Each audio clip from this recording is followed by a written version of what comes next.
जय श्री कृष्ण। श्रीमद् भगवद गीता अध्याय 15 पुरुषोत्तम योग।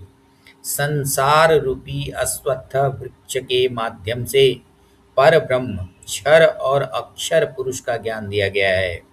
श्री भगवान उवाच ऊर्ध्वमूलमधः शाखम् अश्वत्थं प्राहुरव्ययम् छन्दांसि यस्य पर्णानि यस्तं वेद स वेदवित्।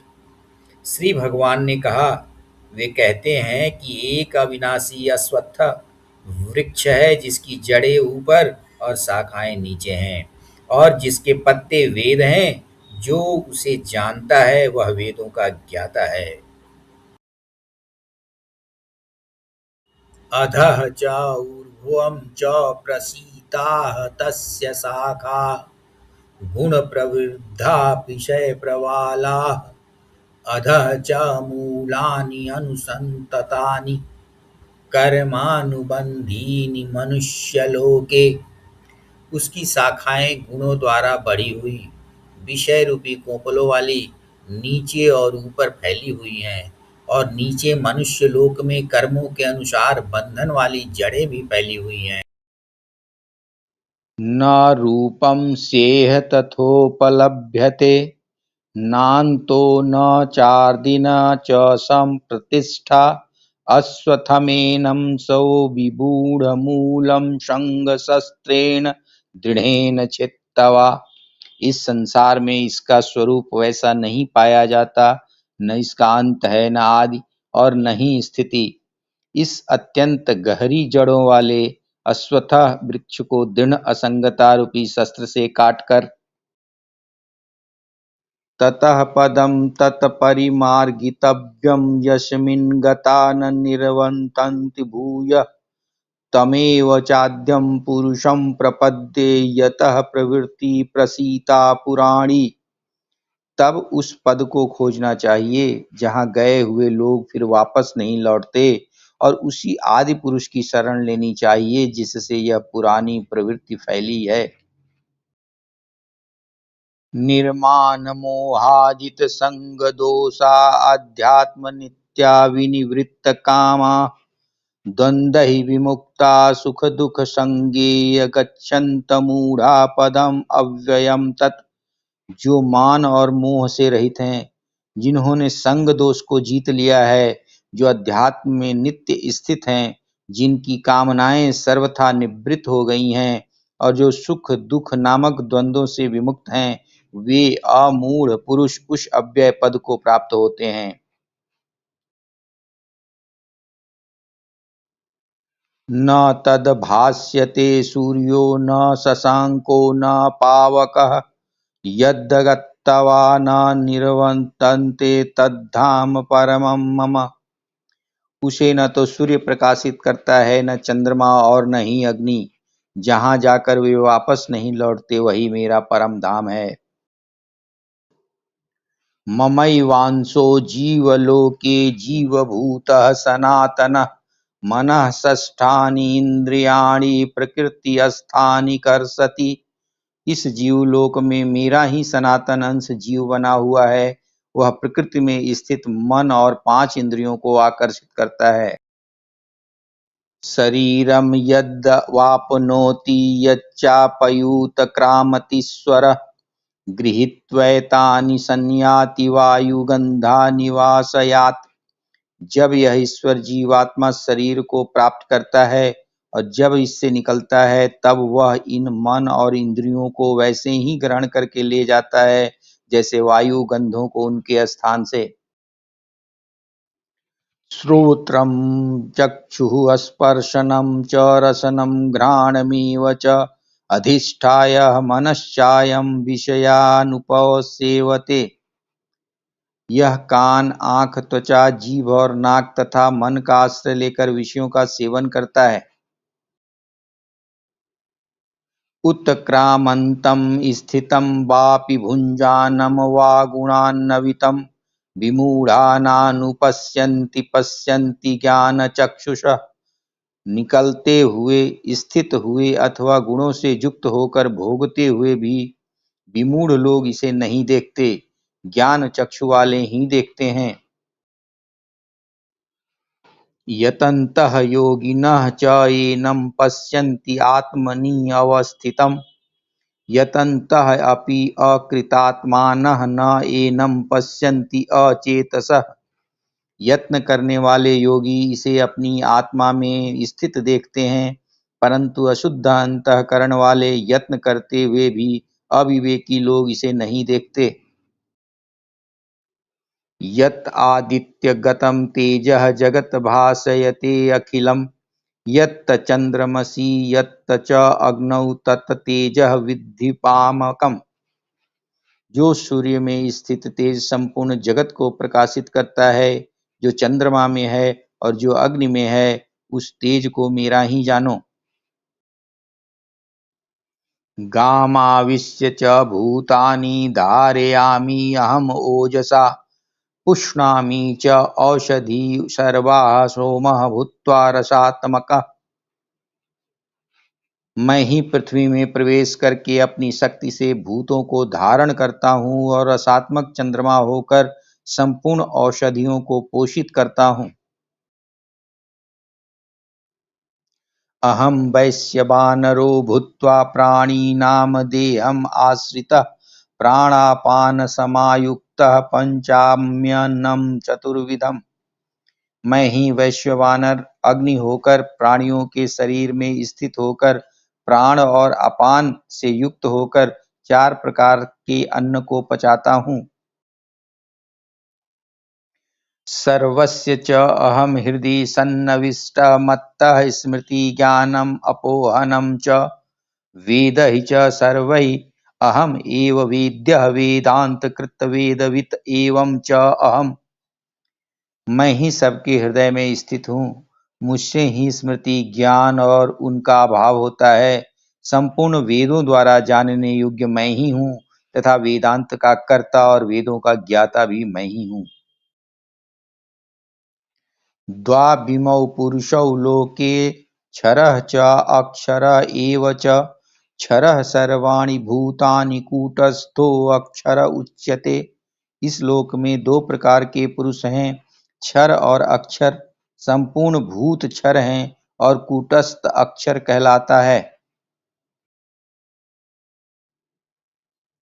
उत्तमः पुरुषः तु अन्यः परमात्मा इति उदाहृतः यह लोकत्रयम् आविश्य बिभर्ति अव्ययः ईश्वरः।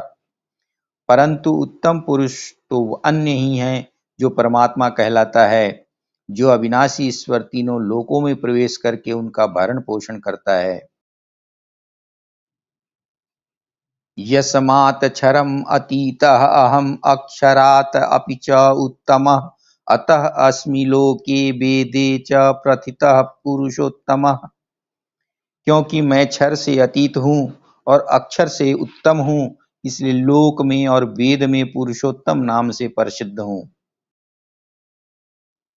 यो मामेव सम्मूढ़ो जानाति पुरुषोत्तमम् स सर्वविद भजति माम सर्वभावेन भारत। हे भारत, जो मोह रहित होकर मुझे इस प्रकार पुरुषोत्तम जानता है, वह सर्वज्ञ होकर सर्वभाव से मुझे भजता है।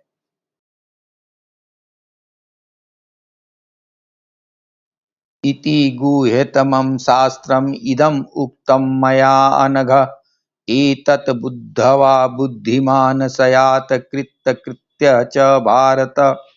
हे निष्पाप, इस प्रकार यह अति गोपनीय शास्त्र मेरे द्वारा कहा गया है। हे भारत, इसे जानकर मनुष्य बुद्धिमान और कृतकृत्य हो जाता है। ओम तत्सत इति श्रीमद्भगवद्गीतासूपनिषत्सु ब्रह्म विद्यायां योगशास्त्रे श्रीकृष्ण अर्जुन संवादे पुरुषोत्तम योगो नाम पंचदशोऽध्यायः।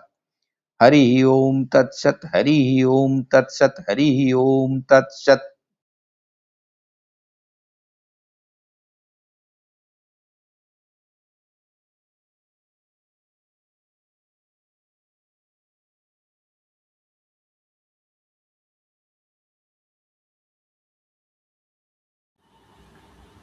जय श्री कृष्ण। श्रीमद् भगवद गीता अध्याय 16 दैवासुर संपत्ति विभाग योग। दैवी और आसुरी संपदा वाले मनुष्यों के लक्षणों और उनके परिणामों का विस्तार से वर्णन किया गया है। श्री भगवान उवाच अभयम सत्व संशुद्धि ज्ञान योग व्यवस्थिति दानं दमश्च यज्ञश्च स्वाध्याय तप आर्जवम्। श्री भगवान ने कहा, अभय, सत्व की शुद्धि, ज्ञान और योग में स्थिति, दान, दम, यज्ञ, स्वाध्याय, तप और सरलता। अहिंसा सत्यम क्रोध त्यागः शांतिः अपैशुनम् दया भूतेष्वलोलुप्त्वं मार्दवम् वीरचापलम्। अहिंसा सत्य अक्रोध त्याग शांति अपैशुन किसी की निंदा न करना, भूतों पर दया अलोलुपता मृदुता लज्जा और अचंचलता। तेजः क्षमा धृति शौचम द्रोहो नातिमानिता भवन्ति संपदं दैवीम् अभिजातस्य भारत। तेज क्षमा धैर्य शुद्धि अद्रोह नातिमानिता, हे भारत, ये दैवी संपदा को लेकर उत्पन्न हुए पुरुष के लक्षण होते हैं। दंभो दर्पो अभिमानश्च क्रोध पारुष्यमेव च अज्ञानं चाभिजातस्य पार्थ संपदाम आसुरीम। हे पार्थ, दंभ दर्प अभिमान क्रोध कठोरता और अज्ञान ये आसुरी संपदा को लेकर उत्पन्न हुए पुरुष के लक्षण हैं।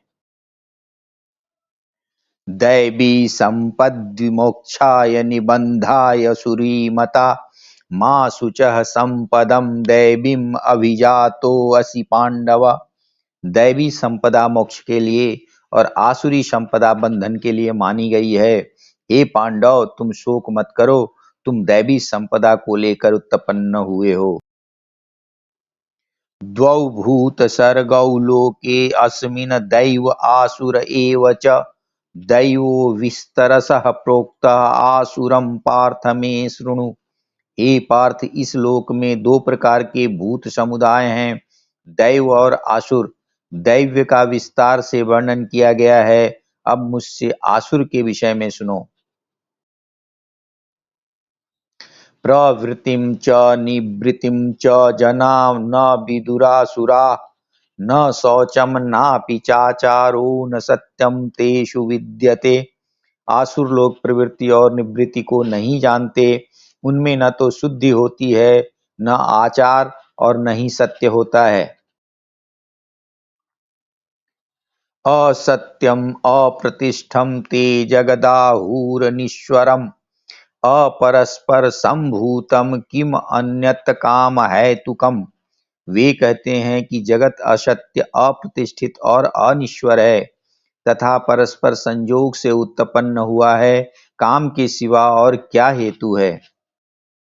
एताम दृष्टिम वष्टभ्य नष्टात्मानो अल्पबुद्धयः प्रभवन्त्य उग्रकर्माणः क्षयाय जगतो अहिता। इस दृष्टि का आश्रय लेकर नष्ट आत्मा वाले अल्प बुद्धि उग्र कर्मा और जगत के अहितकारी लोग क्षय के लिए उत्पन्न होते हैं। कामम आश्रित्य दुष्पूरम दंभमानमदान्नविता मोहात गृहीत्वा सदग्राहन्न प्रवर्तन्ते असुचिव्रता। कभी पूर्ण न होने वाली कामना का आश्रय लेकर दंभ मान और मद से युक्त मोहवश असत सिद्धांतों को ग्रहण करके अशुद्ध व्रतों वाले होकर प्रवृत्त होते हैं। चिंताम अपरिमेयाम च प्रलयांता उपाश्रिता कामोपभोग परमा एता बदति निश्चिता। वे मृत्यु तक रहने वाली अपरिमित चिंताओं का आश्रय लेकर कामोपभोग को ही परम मानने वाले और बस इतना ही है ऐसा निश्चय किए हुए है। आशा पाश सतहि बद्धा काम क्रोध परायणा इहन्ते काम भोगार्थमन्यायेनार्थ संचयान। आशा के सैकड़ों पाशों में बंधे हुए काम क्रोध परायण होकर काम भोग के लिए अन्याय पूर्वक धन संचय की चेष्टा करते हैं। इदमद्य मया लब्धम् इमं प्राप्स्यसे मनोरथम् इदम् अस्ति इदम् अपि मे भविष्यति पुनर्धनम्। आज यह मैंने प्राप्त कर लिया है, इस मनोरथ को मैं प्राप्त करूंगा, यह मेरा है और यह धन भी फिर मेरा हो जाएगा। असौ मया हतः शत्रु हनिष्ये चापरानपि ईश्वरोऽहम् अहम भोगी सिद्धोऽहम् बलवान सुखी। वह शत्रु मेरे द्वारा मारा गया और दूसरों को भी मारूंगा। मैं ईश्वर हूँ, मैं भोगी हूँ, मैं सिद्ध हूँ, मैं बलवान और सुखी हूँ। आढ़यो अभिजनवानस्मि को अन्यो अस्ति सदृशो मया यक्ष में दस्यामि मोदिष्य इत्यज्ञान विमोहिता। मैं धनी और कुलीन हूँ, मेरे समान दूसरा कौन है। मैं यज्ञ करूंगा, दान दूंगा और आनंद मनाऊंगा। इस प्रकार अज्ञान से विमोहित हुए अनेक चित्त विभ्रांता मोहजाल समावृताः प्रसक्ताः काम भोगेषु पतन्ति नरके असुचौ। अनेक चित्तों से विभ्रांत मोह के जाल में फंसे हुए और काम भोगों में अत्यंत आसक्त होकर अशुद्ध नरक में गिरते हैं। आत्म संभाविताः स्तब्धा धनमान मदान्नविता यजन्ते नाम यज्ञहिते दम्भेना विधि पूर्वकम्। वे आत्म प्रशंसित, स्तब्ध, धन और मान के मद से युक्त होकर दंभ से अविधि पूर्वक नाम मात्र के यज्ञों द्वारा यजन करते हैं। अहंकारं बलं दर्पं कामं क्रोधं च संश्रिता मामात्मपरदेहेषु प्रदिशन्तो अभ्यसूयका। अहंकार, बल, दर्प, काम और क्रोध का आश्रय लेकर वे निंदक लोग अपने और दूसरों के शरीर में स्थित मुझ परमात्मा से द्वेष करते हैं। तानाहमद्विषतः क्रूरान् संसारेषु नराधमान् क्षिपाम्य अजस्रशुभानाशुरीष्वेव योनिषु। उन द्वेष करने वाले क्रूर संसार में नराधम अशुभ लोगों को मैं बार बार आसुरी योनियों में ही डालता हूँ। आसुरीं योनिम् आपन्नाः मूढा जन्मनि जन्मनि माम अप्राप्य एव कौन्तेय ततः यान्ति अधमागतिम्। हे कुंती पुत्र, आसुरी योनि को प्राप्त हुए मूढ़ लोग जन्म जन्म में मुझे न पाकर ही उससे भी अधम गति को प्राप्त होते हैं। त्रिविधं नरकस्य येदं द्वारं नाशनमात्मनः कामः क्रोधः तथा लोभः तस्मादेतत्त्रयं त्यजेत्। काम, क्रोध और लोभ, ये तीन प्रकार के नरक के द्वार आत्मा का नाश करने वाले हैं, इसलिए इन तीनों का त्याग कर देना चाहिए। एतहि विमुक्तः कौन्तेय तमोद्वारैः त्रिभिः नरः आचरत्यात्मनः श्रेयः ततो याति पराम गतिम्। हे कुंती पुत्र, इन तीनों अज्ञान के द्वारों से मुक्त हुआ पुरुष अपने कल्याण का आचरण करता है और उससे परम गति को प्राप्त होता है। यह शास्त्र विधि मुत्तसृज्य वर्तते कामकारतः न स सिद्धिमवापनोति न सुखम न पराम गतिम। जो शास्त्र विधि को त्याग कर अपनी इच्छा से मनमाना आचरण करता है वह न तो सिद्धि को प्राप्त होता है, न सुख को और न ही परम गति को। तस्मात् शास्त्रं प्रमाणं ते कार्याकार्यव्यवस्थितौ ज्ञात्वा शास्त्रविधानोक्तं कर्म कर्तुम् इहार्हसि। इसलिए कर्तव्य और अकर्तव्य की व्यवस्था में तुम्हारे लिए शास्त्र ही प्रमाण है। शास्त्र विधान से कहे गए कर्म को जानकर ही तुम यहाँ कर्म करने योग्य हो। ओम तत्सत इति श्रीमद्भगवद्गीतासूपनिषत्सु ब्रह्मविद्यायां योगशास्त्रे श्रीकृष्ण अर्जुन संवादे दैवासुर संपद विभागयोगो नाम षोडशोऽध्यायः। हरि ओम तत्सत्, हरि ओम तत्सत्, हरि ओम।